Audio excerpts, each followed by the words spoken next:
আসসালামু আলাইকুম। প্রিয় দেশবাসী, আপনারা একটা বিষয় খেয়াল করবেন। ১,০০০ পিনাকি ফ্রান্সে বসে বা বিশ্বের বিভিন্ন দেশে বসে আন্দোলনে কি কোনো ভূমিকা রাখতে পেরেছে রাজপথের? রাজপথের আন্দোলনে কোনো ভূমিকা রাখতে পারেনি। ১,০০০ ইলিয়াস প্রবাসে বসে রাজপথের আন্দোলনে কোনো ভূমিকা রাখতে পেরেছে? কোনো ভূমিকা রাখতে পারেনি। তারা যতটুকু ভূমিকা রেখেছে অনলাইনে।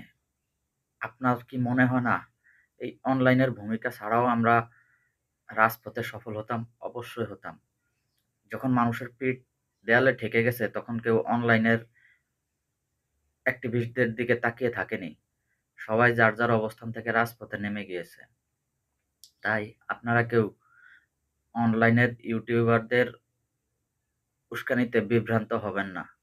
একজন আসিফ নজরুল ১ ঘন্টায় যেই ঝুঁকিটুকু নিয়েছেন রাজপথে, সেই ঝুঁকির মূল্য ওরকম ১,০০০ পিনাকি আর ১,০০০ ইলিয়াসের প্রবাসের ইউটিউবিং এ সেই ঝুঁকি আসে না। তারা কি ক্ষতিগ্রস্ত হতো যদি আন্দোলন ব্যর্থ হতো? কিছুই হতো না। তাদের চ্যানেল বন্ধ হয়ে যেত, তাদের ইনকাম কমে যেত, কিচ্ছু হতো না। কিন্তু আন্দোলন ব্যর্থ হলে আসিফ নজরুল স্যার ১০০ তে ১০০% ফাঁসিতে ঝুলতো। আসিফ নজরুল স্যার যদি ফাঁসিতে না ঝুলতো তাহলে তাকে গুম করা হতো। এতে কোনো বিন্দুমাত্র সন্দেহ নেই। অথচ সেই আসিফ নজরুল স্যারকে জাতীয় ভিলেন বানিয়ে দেয়া হচ্ছে। কারণ কি জানেন? কারণ তিনি প্রথম আলো এবং ডেইলি স্টার পত্রিকার বন্ধ করার বিরুদ্ধে।